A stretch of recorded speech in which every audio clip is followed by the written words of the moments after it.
you. And welcome, everyone. Welcome and happy to be here with you this morning. I much prefer being in front of a live audience, but times have changed. So we are at a very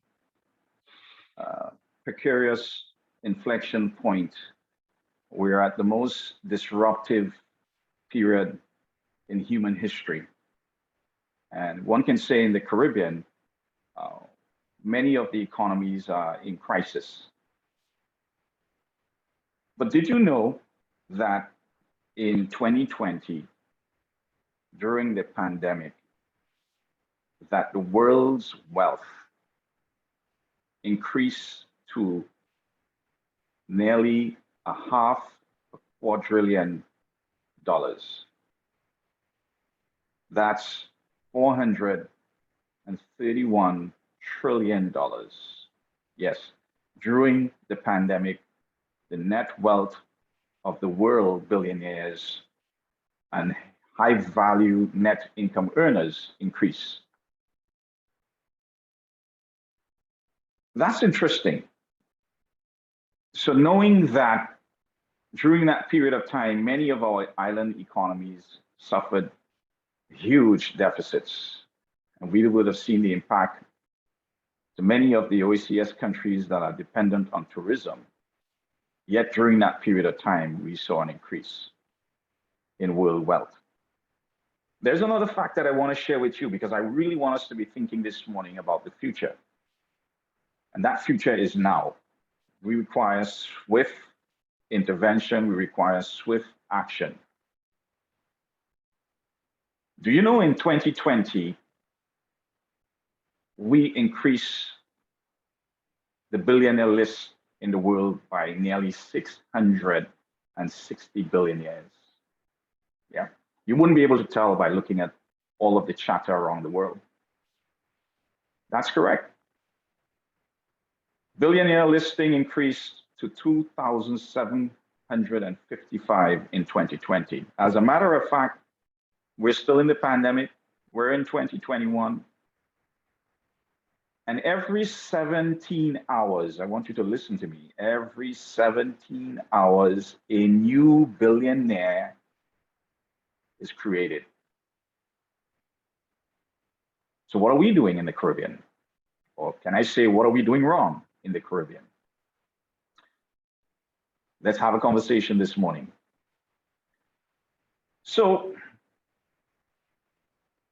I am sharing with you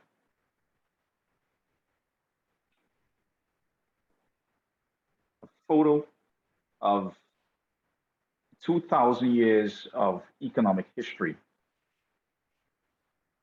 I think there might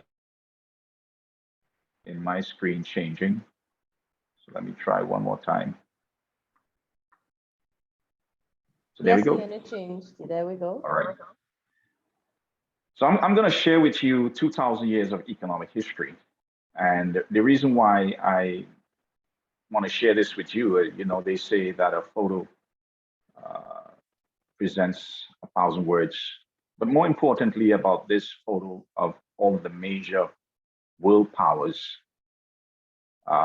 we see within the first millennia AD that the superpowers at that time really operated on the economic theory of comparative advantage, where land and people were very instrumental to the economy of that time. And the economies of that time, wealth was created by, obviously, agrarian type activity. So we know of the spices of the East and all of the other pursuits of India and some of the other large mainlands.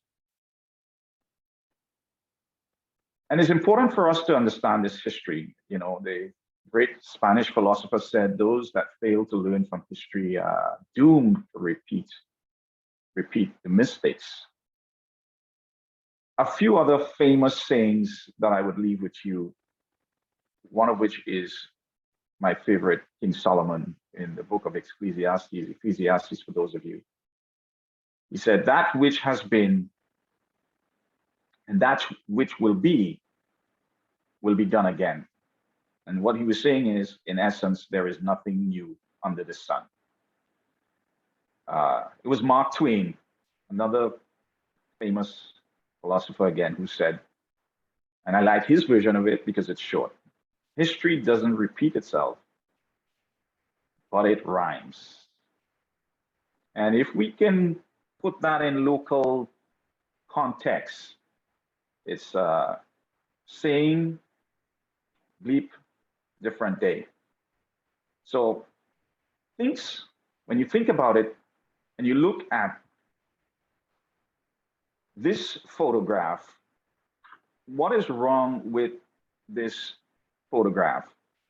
Well, up until the 18th century, the major world powers' economy were agrarian, as we discussed, and China, India enjoyed the laws of comparative, or maybe it was absolute advantage, people and land being central. But notice that even as we get to 2017, in this photo, one of the most populated continents on the planet with 1.3 billion people, supplying and providing the world with all of its raw materials, which power the economies of Europe and the US and China, is missing. And for those of you who said Africa, you're correct. So, as a world major power, if Africa stops producing, stops supplying raw materials, produce cocoa, bauxite, gold, silver, diamond, the world will stop. But yet we see the modern economies showing exponential economic growth in 2021.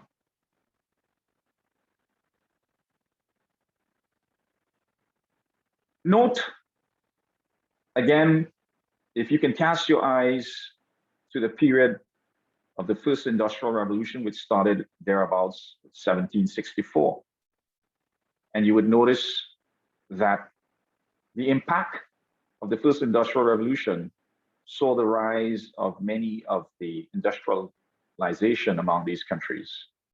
So notice that China and India, agriculture is no longer the mainstay, but now we had economic activity that was created out of the first industrial revolution, the steam engine, mechanization, and the increased production through machinery.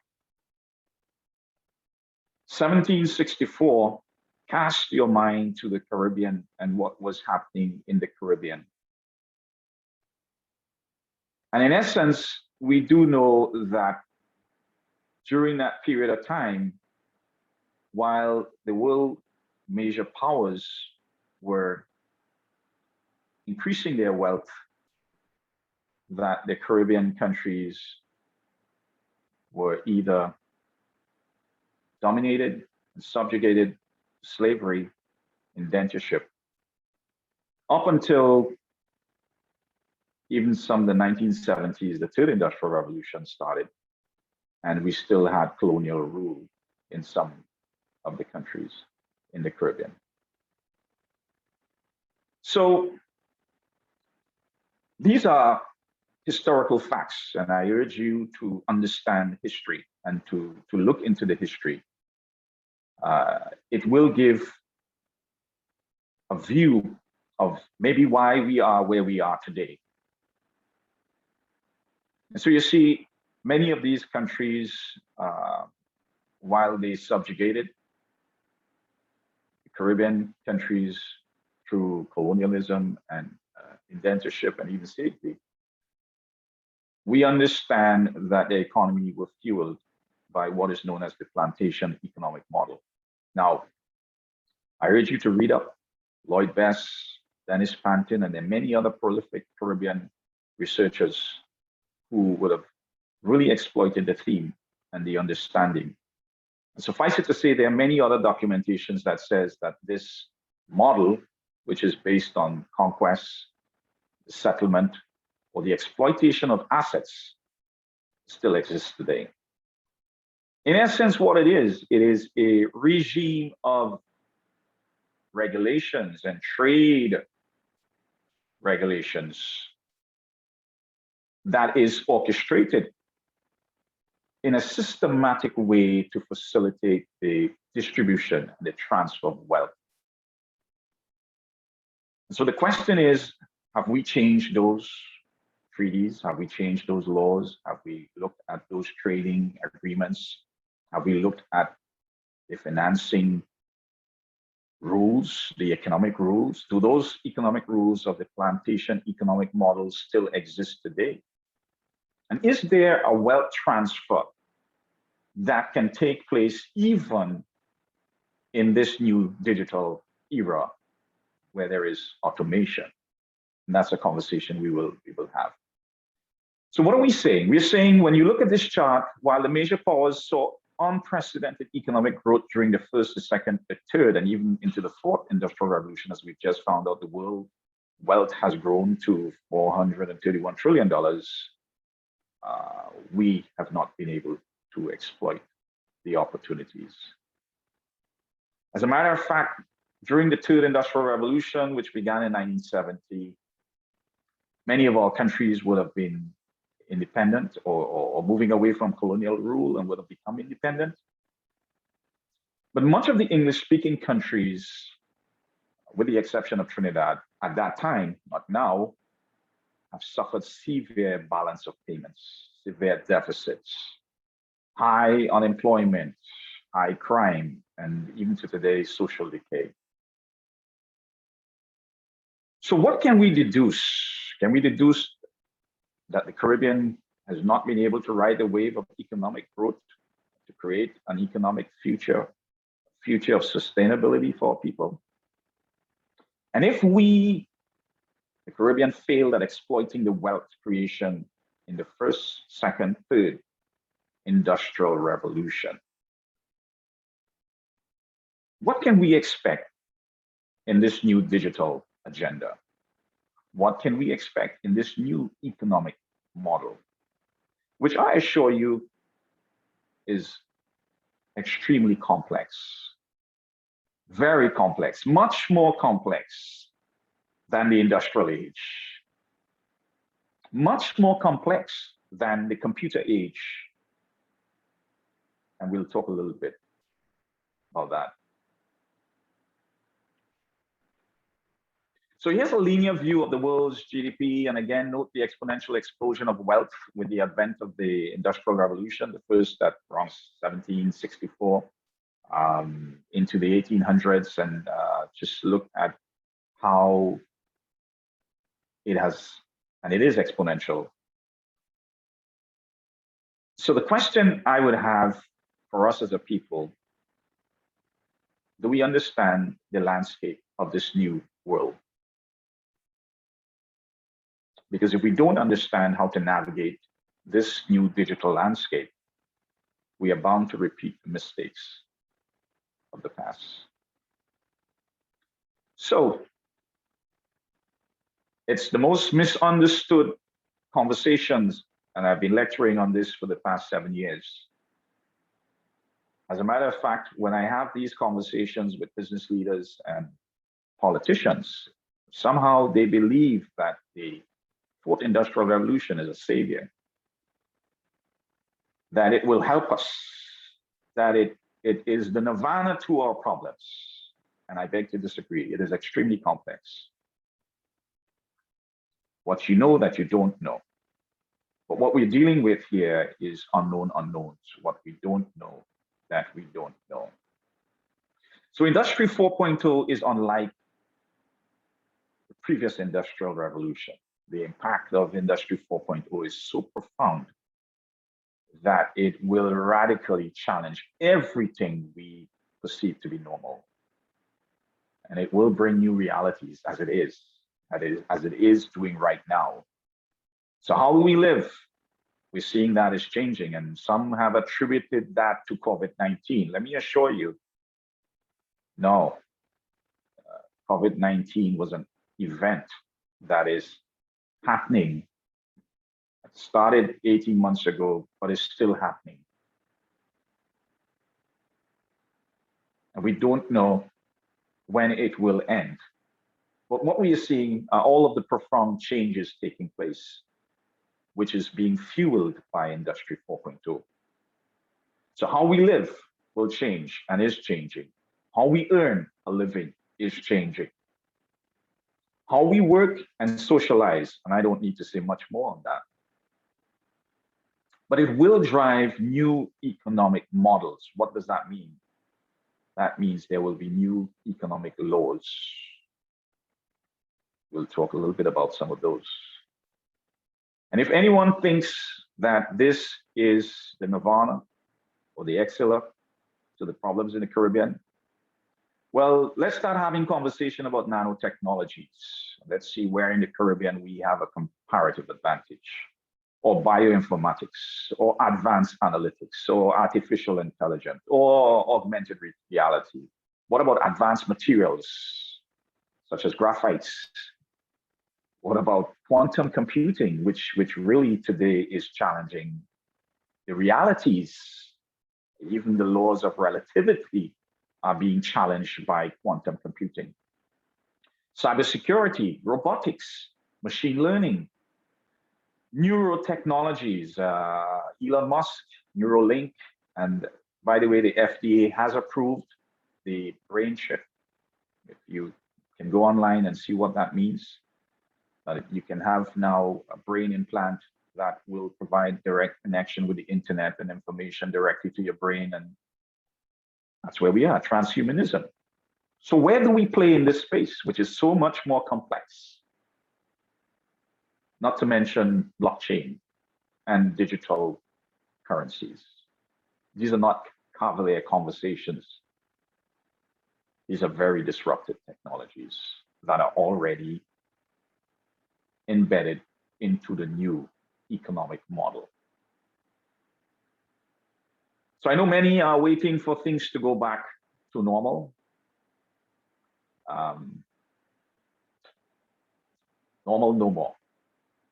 This is one of my favorite sayings. I live by this. And it says basically that the illiterate of the future will not be the people who cannot read and write. They are going to be the people who cannot learn, unlearn, and relearn. I think we know for all of the educations that we have, DBA, MBA, all of the letters, we still cannot solve some of the simplest human problems in our society. That tells us that we really need to learn. So, most of what we've learned up to this point, in the future, we must unlearn. That's basically it. Everything will be challenged.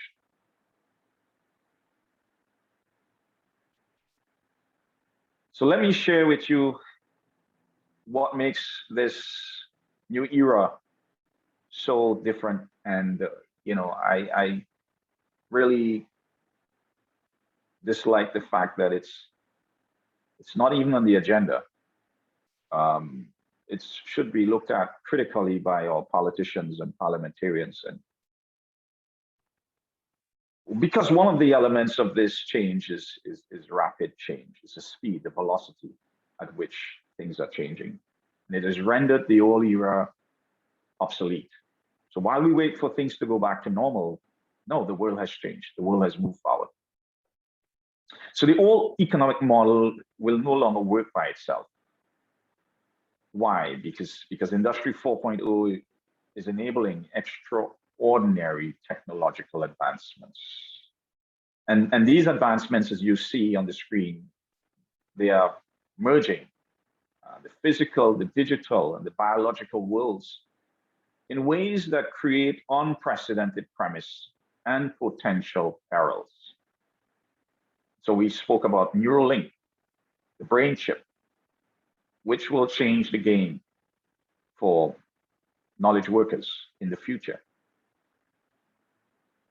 So when we look at it, we see futurists, we see the speed of this revolution will force us to rethink how we create sustainable value and how we generate wealth as a region. Again, you see the need for speed. Unlike the past oil and gas economies, and we know that oil was considered the black gold, there is, well, data is the new gold. But tremendous wealth generation will be fueled by technology, mainly driven by innovations from the creative minds of knowledge workers. That's why we get the term knowledge-based society.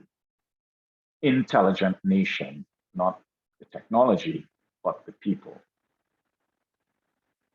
So when you look at this, think about the change needed to our education system, our education model, to be relevant in this landscape.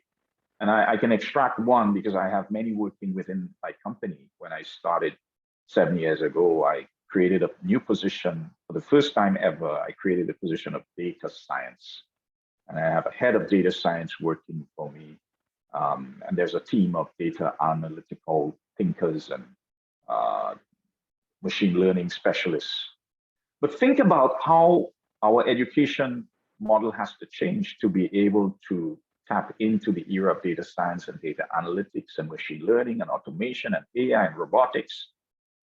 Why? Because this is one of the emerging high-paying jobs. But the challenge with this is it's mathematical based.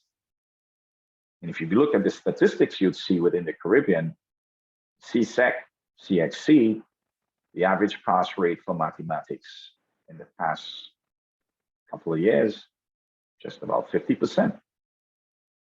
So we must understand the criticality.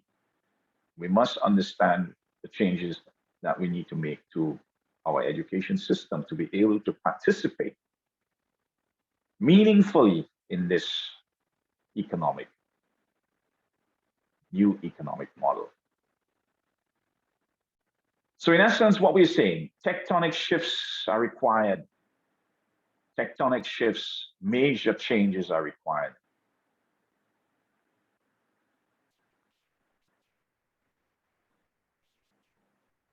Let me introduce you to one of my favorite topics, which is known as the Conversative Way. For those who are economists on this, you're very familiar with this.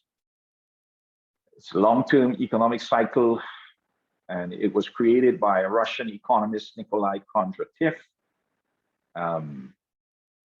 Kondratev basically proposed that and observed that long-term economic cycle, which are mainly indicated by long periods of prosperity between 40 and 60 years, were brought about and are brought about by technological innovation. So during the new technology, there is a wave of prosperity and economic activity, which can last for as long as 60 years. And so this theory meant, therefore, that nations, and this was done, by the way, back in the early 20th century, that nations should be engaged in long-term planning, planning for the future, planning for that new economic model.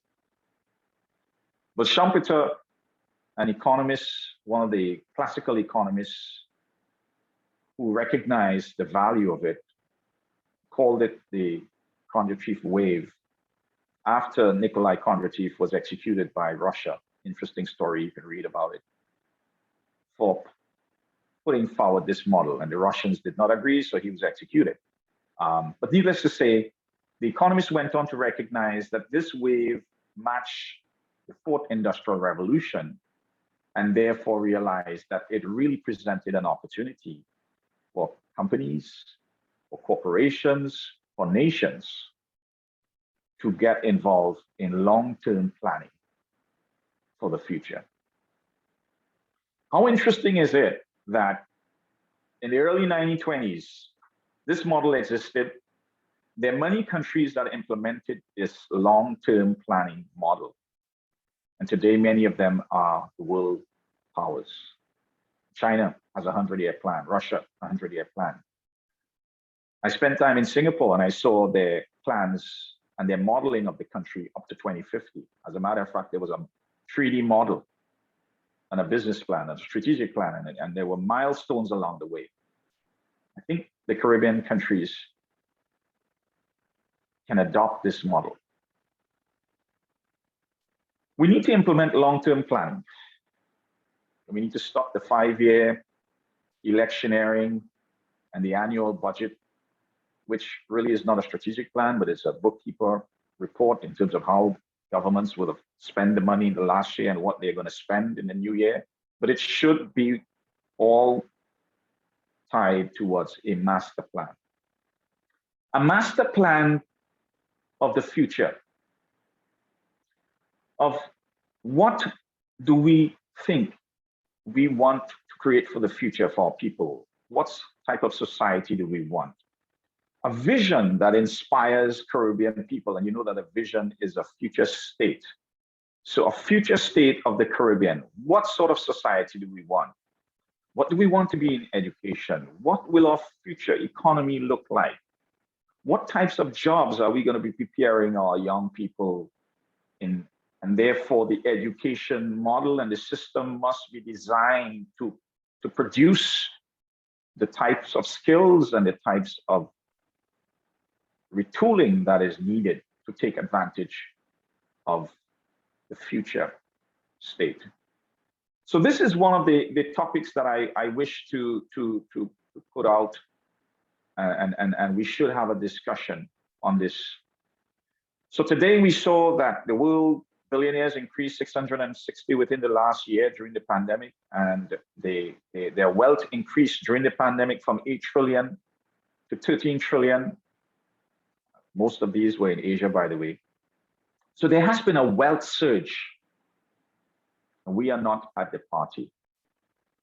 We are not at the table, excepting we are having a lot of discussions about deficits. And we are holding out our begging bowl and going looking for grants. And we are looking for loans because of a lack of planning, a lack of long-term planning. Alvin Toffler predicted what this future would be. There are many futurists, many prolific economists. And why is it that our Caribbean countries have myopic views, short views?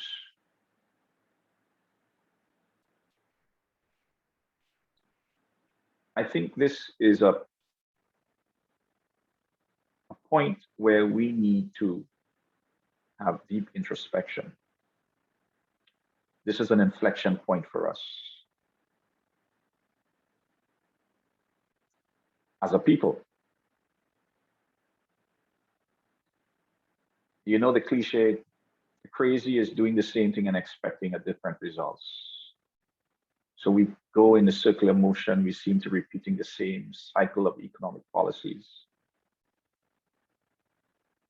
I hear a lot of conversations about FDI, foreign direct investments. And may I put forward this morning that I think foreign direct investment might be good.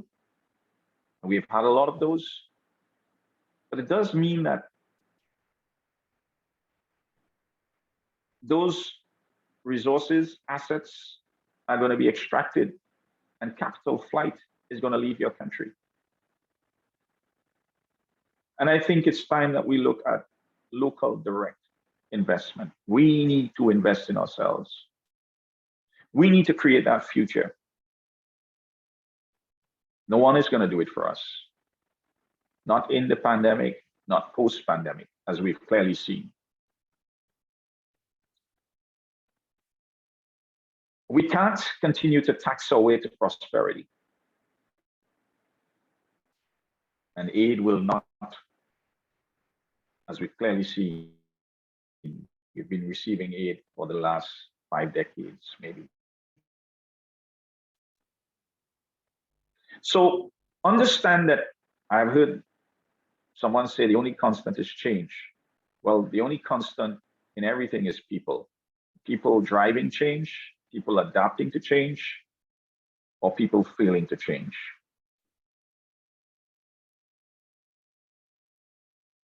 So the question is, where do we go from here?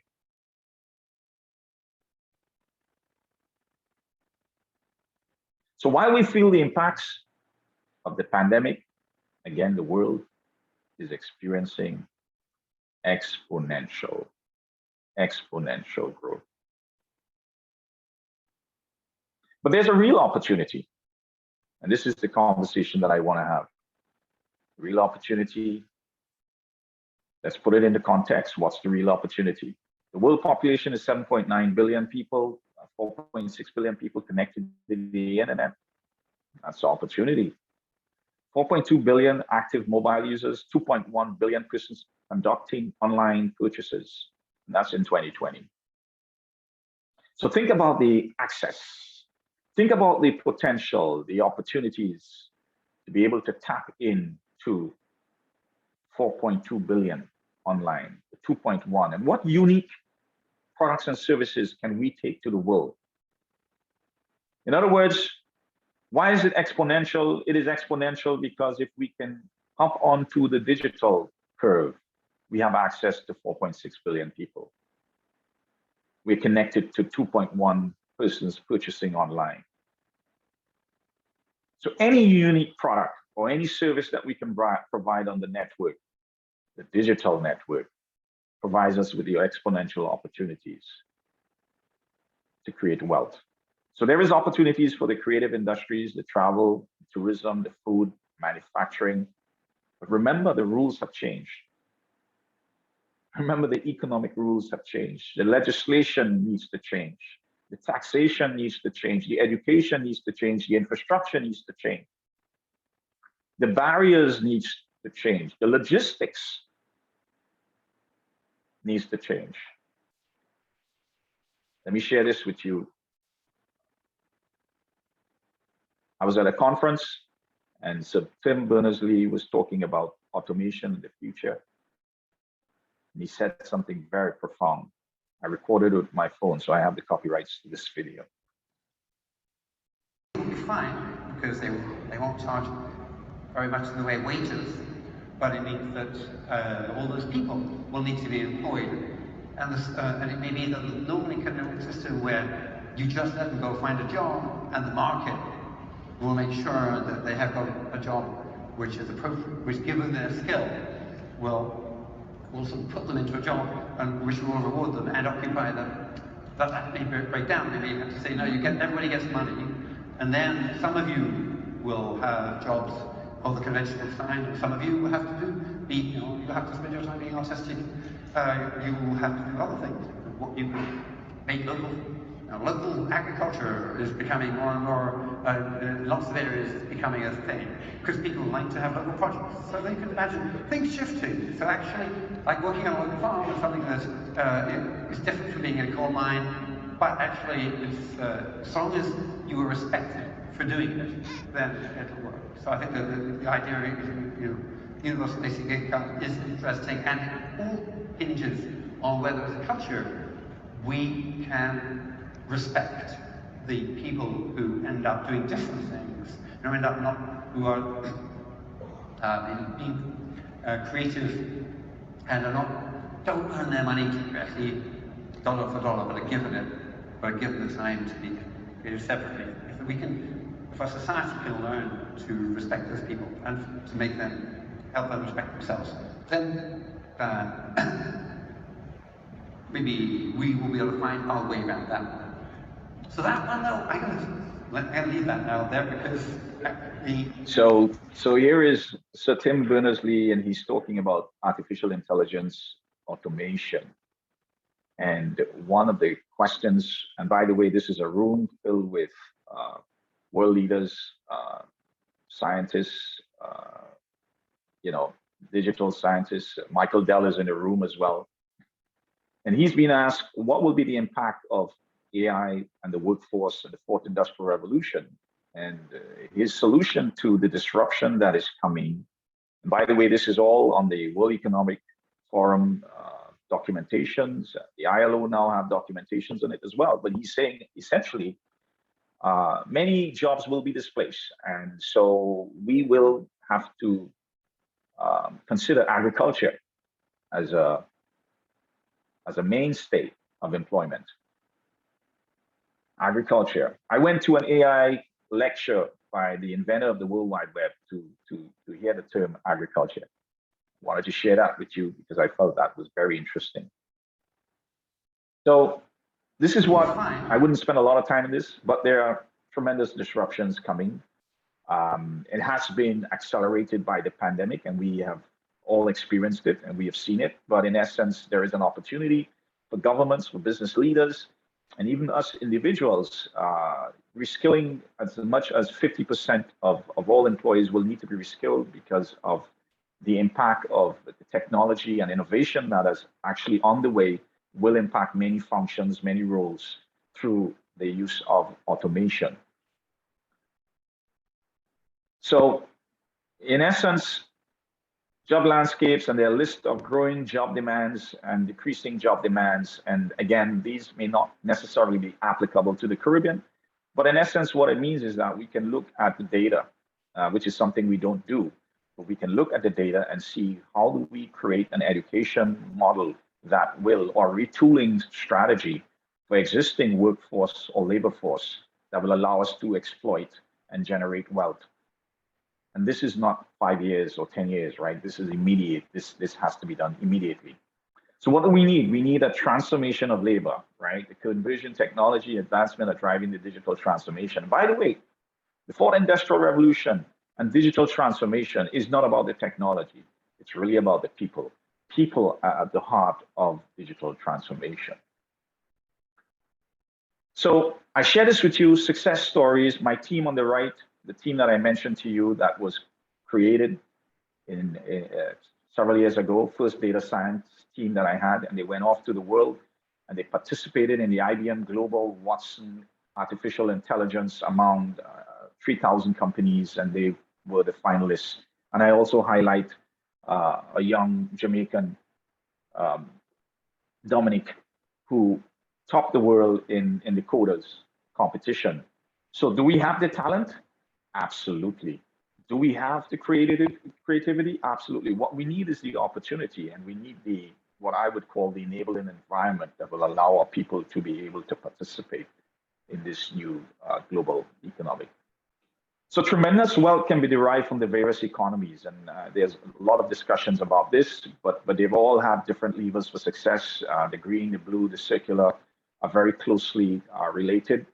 The Caribbean has the potential to be a leader in the blue economy, in the green economy, and the circular economy. And I don't believe that we have exploited or we have even touched the surface in terms of the opportunities or the potential for economic growth in these three economies. The gig economy also presents to us a great opportunity, particularly in allowing persons to develop new skills that will allow them to be paid for specific tasks that they complete. And so think of this as, you know, I once traveled abroad and I called up an Uber, and 5 minutes later, a car pulled up in front of me. It had a taxi sign on top, and it had a Lyft emblem in the dashboard. And the guy looked at me and he says, "Your name is Ian John?" And I said, "Yes, but I called it Uber." And he removed the Lyft sign and he says, "Yes, I'm Uber as well." So he was a taxi, he was a Lyft driver, and he was an Uber driver. And we had a conversation. He had two devices, and he increased his income by being a taxi driver, a Uber, and a Lyft. And he also indicated that he has other applications that allows him to earn money from doing tours, etc. So again, the gig economy is certainly the ability to create platforms that will allow our people to be able to participate and earn income, and think about those persons who are at home, particularly now in the COVID situation. And all of this is going to be impacted by climate change, right? So climate change, I put this here because climate change will impact all of the economy. The New Deal, the New Green Deal. By the way, we say there's nothing new under the sun. How many of you know that the Green Deal that the US has passed is really retrofit or was inspired by Franklin D. Roosevelt New Deal. The name also almost didn't change. So there was the New Deal. Go look up history again, and you'd see where the Americans have done this before. And they created the deal which dealt with infrastructure and roads, bridges, to create jobs and to create a new wave of prosperity. So again, climate change is going to impact many of the economy. Think about the green economy. Think about the ferocious storms and the increased turbulence and the type of activities that the Caribbean has been faced with just this year, with volcanoes and hurricanes and earthquakes. So again, if the economies are going to be dependent purely on tourism, there needs to be some diversification so that we can withstand the shocks of climate change. And I think we need to look at all of the economies, and we need to see how we can eke out the economic wealth in those economies. And I'm basically putting this up because this is key. So when you look at the various economies, the rules of all the economies are different. So think about the adjustment needed, within the enabling environment. And these are most of the framework that needs to be adjusted. So look at the regulation, the legislation, governance, taxing, finance, logistics, technologies, look at education, trade, investment, global markets. Almost all of these elements need to be understood. The logistical rule for the gig economy is very different from that of the green economy, and there might be conflicts. There might be laws that are conflicting. And so it really requires, swift action. As I mentioned, tectonic shifts need to take place. We keep applying the same economic rule and economic model to the current state of economic activities or wealth creation economic activities. But what is needed is that we need to understand the elements and what needs to change to be able to enable the gig economy, to enable or to foster the green economy, the circular economy, the orange economy, very key to our people, which deals with the creativity, which deals with the talents. Tremendous opportunity because the Caribbean people are creative and can rival any global superpower in terms of talent, creativity, or even surpass. So this is where I think we need to really spend a lot of time in understanding the changes that needs to take place in the labor market, the trade unions, the education, the training, the entrepreneurial culture, and providing funding or providing, incubators, accelerator type programs to be able to harness the various economies that are upon us. So normal, no more. And by the way, this conversation that we're having is usually a 3-hour conversation. You can really see that I'm trying to, really tunnel through as quickly as possible, but extract some of the pertinent points that I think we need to consider.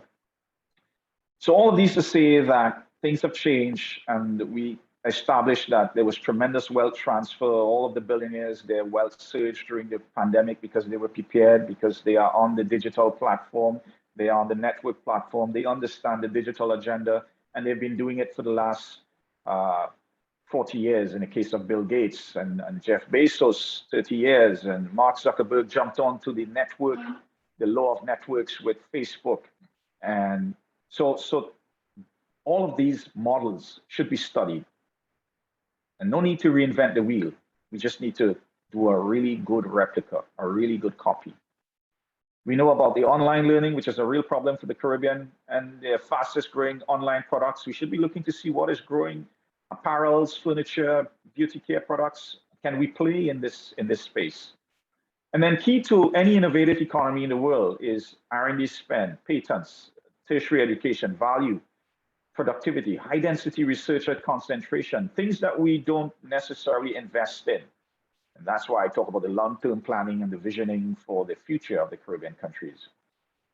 How do I know that? Well, just take a look at the Caribbean countries, and I extracted some of the patents that we have. And in the world of $2.1 billion patents, Barbados leads with 31, Jamaica 14, and some of the other Caribbean countries. Let's not even mention Trinidad there. That's supposed to be the steel pan.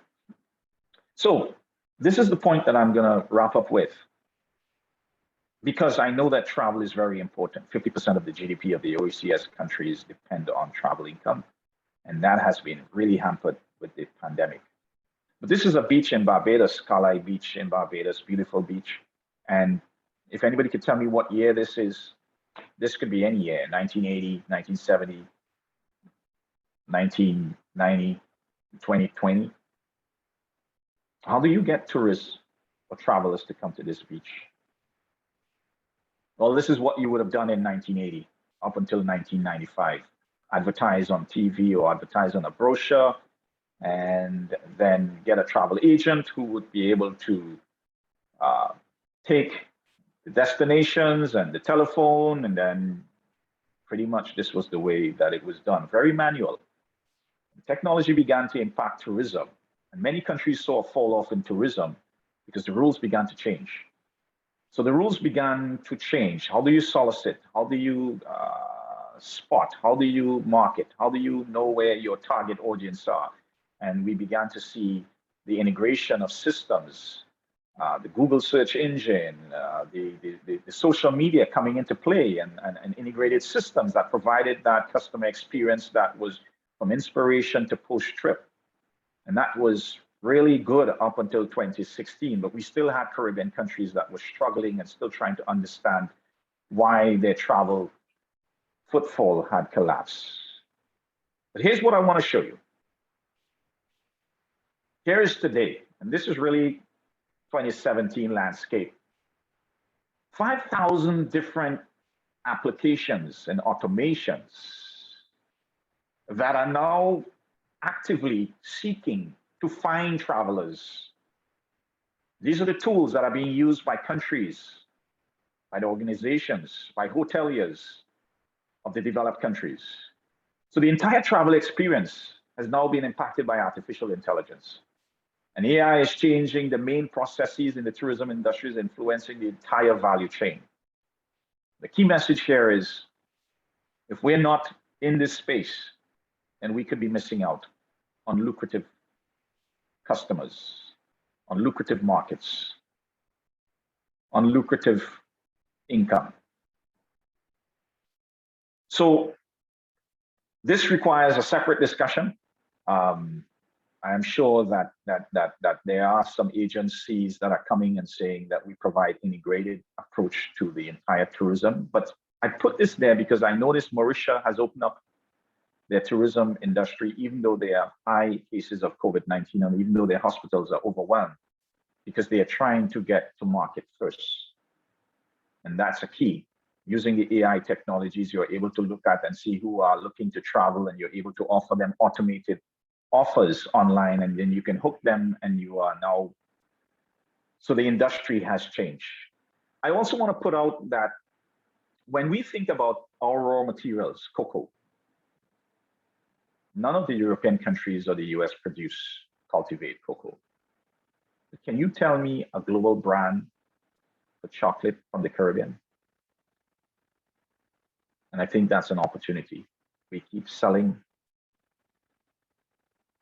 our assets and resources for peanuts, but the multinationals and the global powers are making and generating huge, tremendous wealth. And I think it's time for the Caribbean to open their eyes, wake up. We need to wake up. We need to understand that we can't keep doing the same thing over and over and expecting and hoping for a different result. It's never going to change until we change it. There's so much more I can say this morning. And I really was trying to dissect a number of topics and conversations. But before, I would say that it's really the responsibility of all of us. All of us must seek to bring about meaningful change. That meaningful change that will provide a sustainable future for all of our people and for the entire region. We cannot depend on external help. It is up to us. Alicia? Thanks, Ian. That was fantastic. You have given us so very much to work with, and I have so many notes from your presentation. Just to remind our attendees, the questions have been coming in very fast, very furious. Use the Q&A tab at the bottom of the screen so that we can pose your questions to Ian. So Ian, going through your presentation, really listening to it and how you have set the context, what I am getting from you is that we need to have the political will to put in place things to allow us to play in these spaces where there are disruptive technologies.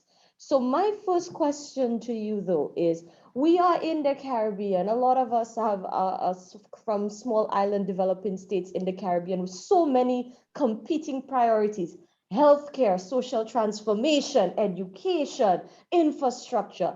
And I do note that you said we have to know and understand what changes need to be made at a leadership level, at a policy level. We have found that despite the policymakers knowing what changes need to be made, the fact that there are so many competing priorities, how would you advise them to balance the competing priorities that require urgent attention in the present, but also to look to the future and see what we can be? Yeah, that's a very good question, right? And it's not an easy question, but I will say to you that we don't need to reinvent the wheel. Okay, so when I say we need the people to come together, the leaders, or we can say the elders, stakeholders within society, and create a master plan, a vision for the country. And that vision will say, what do we want as a society for people? In 5 years, what do we want to be? In 10 years, in 20 years, in 30 years, in 40 years, in 50 years? What economy are we going to play in? What are we going to invest in? What are we going to do with the resources of the country? And how do we ensure that those resources are going to redound to the successes of the people? In other words, it's not going to be capital flight. We're not going to sell our cocoa for peanuts, and then we're importing the same cocoa and paying foreign exchange at an inflated rate. No, we're going to develop our brand, an entire brand that is going to be a Caribbean brand. And it's going to be on the world stage. And we are going to hop across the Atlantic Ocean, and we're going to partner with Africa. We're going to partner with Africa. So what do we do with this master plan? This master plan is now enshrined in the Constitution. It's now part of the Constitution. So when the Prime Minister in the next 3 years has to go up for elections, and he says, and he starts talking all the nonsense that they talk on the podium, right? The things that are irrelevant, the things that have no bearing on the future of the country. We want to ask him, what did you do with the plan? Did you execute against the plan, Mr. Prime Minister? And if he cannot show a report of how he executed the plan, we say, well, then you are not good to be in government, because our vision is to achieve that future state. We bring in a new government. Now, you know, that's what I was coming to, Ian. A lot of our plans for the future are disrupted by our culture, our political culture, the change of governments every 5 years. And so somebody starts something and they don't want to continue it because it's the opposition party or priorities have shifted. And so again, the government is always the government of the people. So do you think at that trickle down level, we as the people have the responsibility to hold our governments accountable, so they no longer give us these 5-year plans? They give us the 30, 40-year plans, and we ensure that they stick to it. So it's exactly that. You bring the stakeholders together, you put forward the master plan. Everyone agrees that this is a master plan. It's attached to the Constitution. It cannot be changed by a prime minister. It has to be changed by the majority in the House. In other words, you're putting legislation around because it's too important. The future of the country is too important for one guy who thinks he's God's given gift to the country, and he's the knowledge and the oracle of all knowledge. I've never met that guy, right? Despite he says he exists. So I'm very serious about this. Let the OECS do this, and you'll see the amazing transformation. When you say to politicians, we don't want to hear what you think. We want you to execute this plan. Have you executed the plan? have our education model been remodeled in the last 5 years? Let me ask you something, Alicia. If you cannot change the economics of a country in 5 years, why should I re-elect you? If you cannot overhaul the education system, fix the healthcare system in 5 years, why should I re-elect you? And if every time a political party comes into power, they rip out what the last political party did, although it might be good, it might have been good, but they want to say, we put our stamp on it. This is really about crabs in a barrel. And what has happened to the people of the Caribbean is we've been going around like the children of Israel in the wilderness for 40 years, just going in a circular motion. Do you know that journey was an 11-day journey? But they were going around in circles for 40 years. And that's exactly what is happening to us in the Caribbean. That's why I say we need to wake up and hold these leaders accountable. All right, Ian. So now we have questions coming. I'm going to try to squeeze in a couple more questions. So, you know, we in the Caribbean, we're very reactive and we tend not to be very proactive at a policy level. How can the Caribbean prepare for the disruptions that are coming? What practical things or ways that we can look at urgently? And that really focuses on your slide with the different types of economies, the gig economy, the blue economy, the green economy, the orange economy. What can we do proactively? Yeah, so it's no longer proactive, right? This is no longer proactive. This is now code red. This ship has sailed. And I think I shared that with you. When you think about it, 660 billion years added in the last year. Billion years. Every 17 seconds in 17 hours, a new billion years added. So when you think about that, what is the GDP of the OECS? It's just about what? $18 billion. And if you convert that, it's just about $6 billion US. Well, every 17 hours, about 2 billion years come along and they have more work than the entire block. And so you have to understand the speed, the breakneck velocity that is taking place with wealth development. We have missed the boat. So what we have to do now is have an emergency session and say, okay, how are we going to fix this? What are the low-hanging fruits that we can look at immediately and bring transformation? The blue economy, because we're surrounded by oceans. So what are we going to do with the marine industry? What are we going to do with marine tourism? And by the way, while we're looking at that, let's have another team that is looking at the green economy, because of all these new legislative global laws that are going to be saying that, you know, you can't fly to a Caribbean country because you're going to be creating carbon emissions, and you can't ship food by a certain distance because you're going to be increasing the carbon footprint. So we have to understand how all of the interlocking legislation regulation is going to impact us. And that requires an emergency. Code red on this one. All right. So now my last thing is, what you said really struck a chord with me.